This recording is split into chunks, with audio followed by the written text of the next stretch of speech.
Middleweight showcase fight coming up this weekend. We have Ronaldo Jacare Souza, the former Strikeforce king.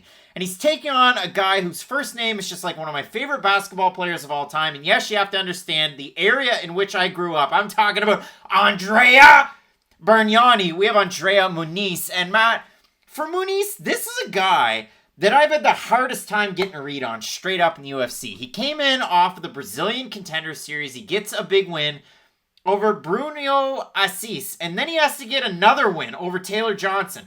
And then he's in the UFC. And he fights Antonio Hoyo. And I looked at it and I went, okay, Andrea Muniz is the smaller man. And he doesn't really strike all that well. Hoyo's going to beat him. Nope, I was totally wrong. And then Andrea Muniz went out and he fought Bartosz Fabinski not that long ago. And I went, okay, it's jiu-jitsu against judo. Andrea Muniz has great defensive submissions. Bartosz Fabinski leaves his head out. But he's great at judo, and sometimes he absolutely mops the floor with guys, like when he fought Darren Stewart. Method of victory for Muniz, defensive submission. Method of victory for Fabinski, lay and pray and stay heavy. And what did Bartosz do? Left his head out there, got caught in a submission, they got back up, and then Muniz ended up submitting him in the end. And this is a guy that, wow, his stock's risen, but not just in Craig Allen or Matt Allen's eyes or the fans' eyes, but in the UFC's eyes, enough to give him from Antonio Hoyo, a guy that lost to Deron Wynn in a terrible fight, to then a fight against Bartosz Fabinski to now a legend in Jacare Souza. It's crazy. Jacare Souza fighting Andrea Muniz is kind of like when you saw Hakeem Olajuwon in a Raptors jersey. It's like, okay, I knew things were getting bad, but they're this bad? Let's keep the references coming. Because it's weird. Like, Jacare, okay, I know he's 1-4 in his last 5, but you have to understand who he's been losing to. Like, you can lose to Kevin Holland off of your back. Okay, maybe that's not the best way to lose, but still, he has that weird, kind of fluky, kind of really cool loss, if we're being honest, to Kevin Holland. He lost to Kelvin Gastelum, but still, losing to guys like that, and even Jack Hermanson, like, that doesn't tell me that you've completely fallen off yet. I'm telling you this right now. Jacare loses to Andrea Muniz. He's not winning another win. He's not winning another fight in the UFC. Because here's the thing. We talked about this, well, before we even started shooting.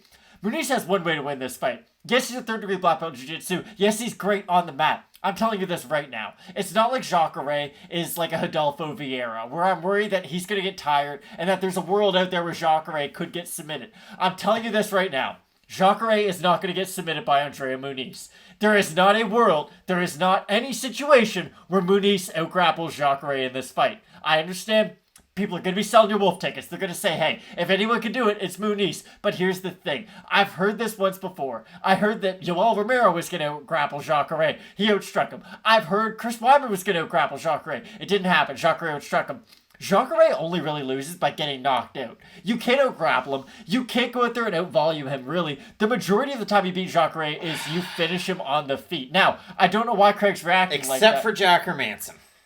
Okay, but Jack Hermanson has a lot of volume. Jack Hermanson and Andrea Muniz don't have many similarities in their game, and that's the thing. Muniz is a great grappler, but my argument is that he's going to have to find success grappling against arguably the best grappler to ever go into MMA. This fight is a lot like Tatiana Suarez versus Carlos Esparza, where it's, hey, I'm very good at this one thing, but you're great at this one thing. And I do think this can be one of those cases where, hey, Andrea Muniz might be good at jiu-jitsu, but you're dealing with a guy in Jacare who's widely considered as one of the all-time greats, and for good reason. Jacare is not just good at jiu-jitsu in the gi or outside of the gi. He's great at jiu-jitsu and MMA, and at the end of the day, I think that's what you need to beat a guy like Andrea Muniz. The weird thing about Muniz, though, is that all of his losses are by TKO KO, which is a little bit concerning because Jacare is a guy who, A, he has phenomenal ground and pound, and B, Jacare on the feet is still a bit of a problem. I understand the durability might not be there like it once was, but when Jacare is moving forward on people, he still has big power. The only issue is he doesn't really have the output, especially in a 5-round atmosphere. But the great thing for Jacare is that this is only a 3-round fight against I'll call Muniz, I don't want to say a limited fighter, but a fighter who just isn't all that dynamic. He's going to do a lot of the same things Jacare does well. So at the end of the day, I have to ask myself, can Muniz out-grapple Jacare? I don't think so. Can Jacare out-grapple Muniz? I'm fairly certain about it. It's such a weird fight, straight up. And for Jacare Souza, Fusion XL, he's been there for a while now. Why?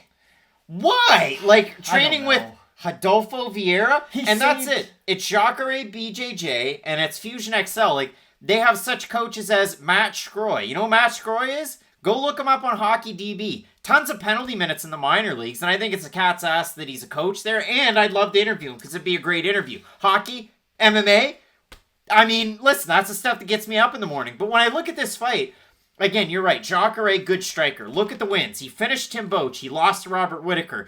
He finished Derek Brunson, the hometown, close to hometown type of fight. He loses a Gastelum split decision, close fight. He beats a really tough out in Weidman, but that was a weird fight, and he finished him brutally. Then he loses to Hermanson by unanimous decision in a fight where he kind of got out everything. That was a really weird fight. And then he loses to Blachowicz, where Jacare pushed the pace, and it was one of the more boring fights you've ever seen at 205 pounds. And then he gets knocked out by Kevin Holland, and it's like, whoa, perspective shift. Now, what happened to Jacare? Because, again, the 3 fights in a row, Hermanson, you get totally outdone. Hermanson's kind of wishy-washy. Like, he can be kind of tough to get a read on, not fighting Edmund Shabazian this weekend anymore.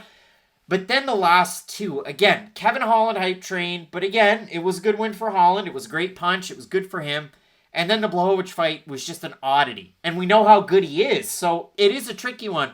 But for Muniz, again, Ahoyo, Bartosz Fabinski, regional fights. It's really tough to get an accurate read. And then when you factor in the odds to this one, they kind of weird me out. So really, the overall take here is the fact that Jacare is one of the greatest fighters to ever do it. Andrea Muniz is trying to get a win like that. And Andrea Muniz right now, open to plus 100. He's a minus 110. And for Jacare, he opened up around a minus 120. He's a minus 130. The money's coming in on Andrea Muniz. And then we look at the fan vote. 1,040 total votes. 53% Souza, 47% Muniz. I don't know if people know something I don't know. I don't love 3-fight win streaks, as evidenced by, and if you haven't watched it, please do. But I took Shevchenko to beat Lee. But in this fight, a guy that's 1-4 in his last 5, I still find myself drawn to that guy. Now, is it the guy that I used to know? Maybe it is. Maybe Muniz is the guy that kind of finally puts that nail in the coffin. I had Cerrone to win last weekend. Look how silly that turned out. But I still do favor Jacare in a fight like this. Listen, if Jacare can't win this, it's it for him. And that's just the honest truth. Like, if you get outstruck by Muniz and knocked out, then it's over. If you get out-grappled by him, listen, you're Jacare Souza, and really, the only thing that's still getting us so hyped about his fights is his grappling acumen. So, if Jacare is able to win this fight, then I do still think there's a few other fights out there that could be exciting for him. But yes, I will pick Jacare at the end of the day. Matt, both of us going with the Brazilian that Jacare Souza, and I'm really looking forward to this fight. We have a great lineup of fights on this card, headlined by Charles Oliveira from Brazil, taking on Michael Chandler for the vacant belt. You're going to want to keep locked in with Fight Night Picks, and as we always say, let's get into it.